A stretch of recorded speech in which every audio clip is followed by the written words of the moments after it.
Hello viewers, this Not Too Fast here. Check out this dual 10-inch DVD monitor I've set up in my vehicle. This is a great setup if you want to provide entertainment for your rear passengers. If you're interested and want to learn more about it, stay tuned.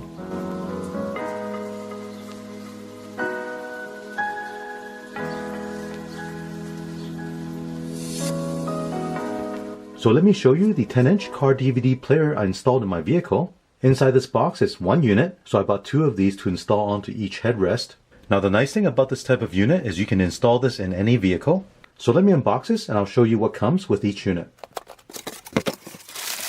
Inside this bag we have the remote control, AV cable, power cable, user manual. Here's the mounting hardware.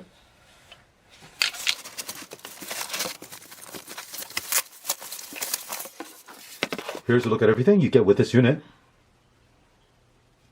Let's have a closer look at this unit. On the front we have this very large 10.1 inch color LCD display with LED backlight. At the bottom we have these capacitive buttons. Starting on the left we have the previous button, play and pause button, next button, power button, volume down, menu button, and volume up.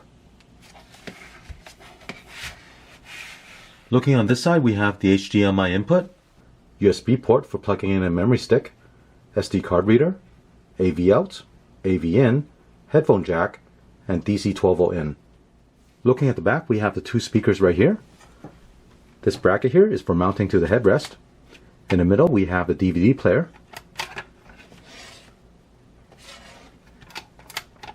At the bottom this cable is for connecting to the AV cable that comes with this unit.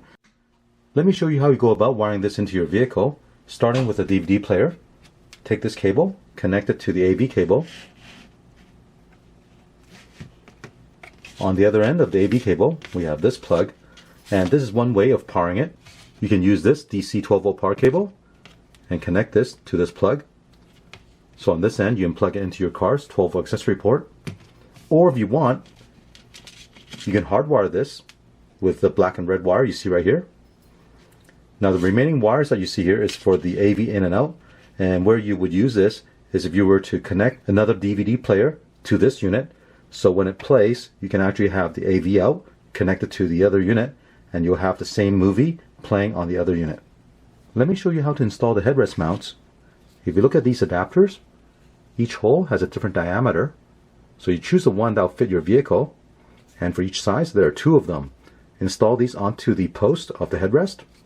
After you install those, then take this mounting bracket, and you'll notice this is spring loaded. You can squeeze this in, and you want to squeeze this in so it'll fit between the two adapters. And once this bracket is installed onto the headrest, slide the DVD player into this slot. Underneath here there are three holes you can choose for the distance you want from the DVD player to the headrest. The last thing you need to do is take the screw and install it and tighten this down. With everything installed, you're able to adjust the angle of the DVD player. With the power connected, let's turn this on. Now this machine does not play Blu-ray, so keep that in mind.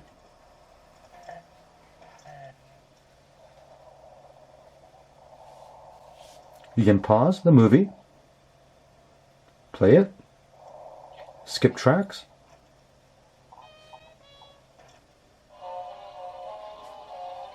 lower the volume, increase the volume, and the speaker is very loud.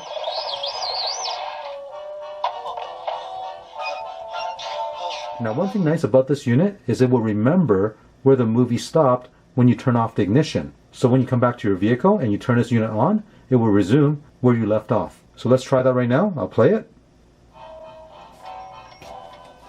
I'm going to disconnect the power, reconnect the power and turn this on.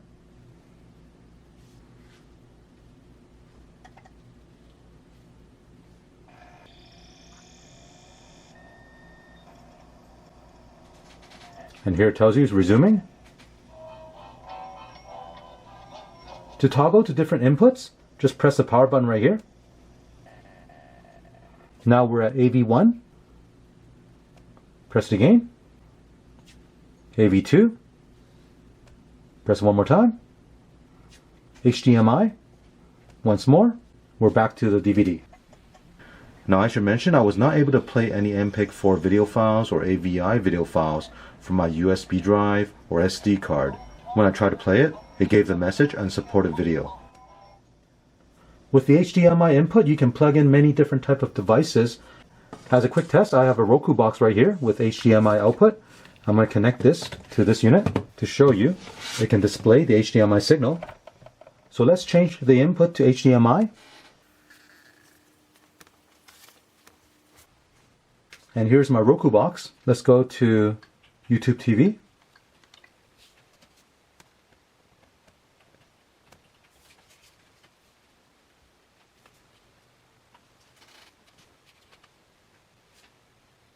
Cities such as Dallas and Dubai in the next 2 years. What could go wrong? Uber says the high-minded transports will one day cost as much as it can. So this video you're watching is coming from the Roku box using the HDMI output into this unit. As you can see, the picture is very clear. Thank you for watching Nightline. Let's have a look at this remote control. On this end we have an infrared LED, so you do need a line of sight when you're using it, and you need to point this to the bottom of the DVD player. And you do have all the basic functions like volume up, volume down, mutes, select different sources. I find the buttons and the text to be very small, which can make using this remote control a bit difficult. I should mention you can purchase optional infrared wireless headphones for these units. So let's take this to the car, get it installed, and I'll show you how it looks. To install the mounting hardware, first lift up the headrest. The adapter size that you'll need for this Nissan Pathfinder is going to be 12.5mm. Next we'll place this piece between the two posts. What you need to do is compress this all the way. Next we'll slide a monitor into the slot. Now you need to install this screw from the top. Connect the AV power cable to the cable on a monitor. Now you can tuck the cable behind this panel right here and go all the way to the bottom. I ran the power cable along the side of the seat all the way up to the front, and then plug in your 12-volt power adapter into the accessory port. Now on this vehicle I happen to have 2 of these ports. If you only have one, you can pick up a splitter so you can have multiple power sockets. So let me show you something really nice about having these 2 units set up in the vehicle. On this unit I have one DVD playing right now. On the other unit I have a different DVD playing. On the AV cable, if you connect the output of one unit to the input of the other unit, and same for the other side, the output of one unit to the input of the other unit, you can actually have the movies play on both monitors. On the left monitor I have this movie playing.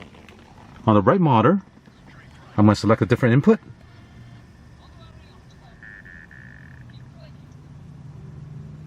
And now you see both monitors are playing the same movie.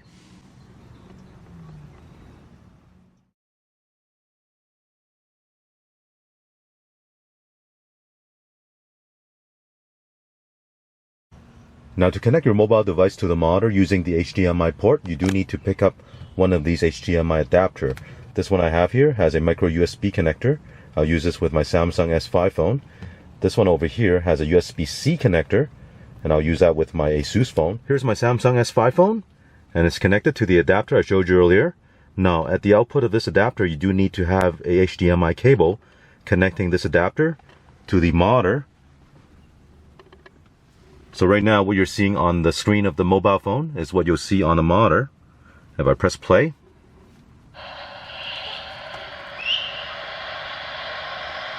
if I rotate it,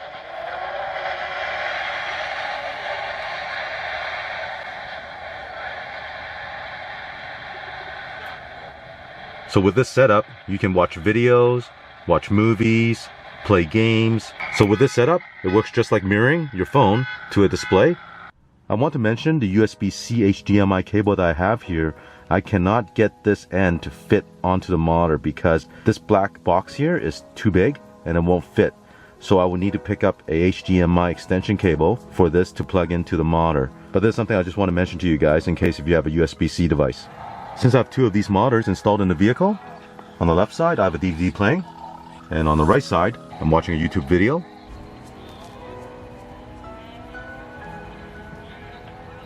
With a large 10-inch display, it makes watching movies very enjoyable. The picture quality is also very good with a screen resolution of 1024 by 600.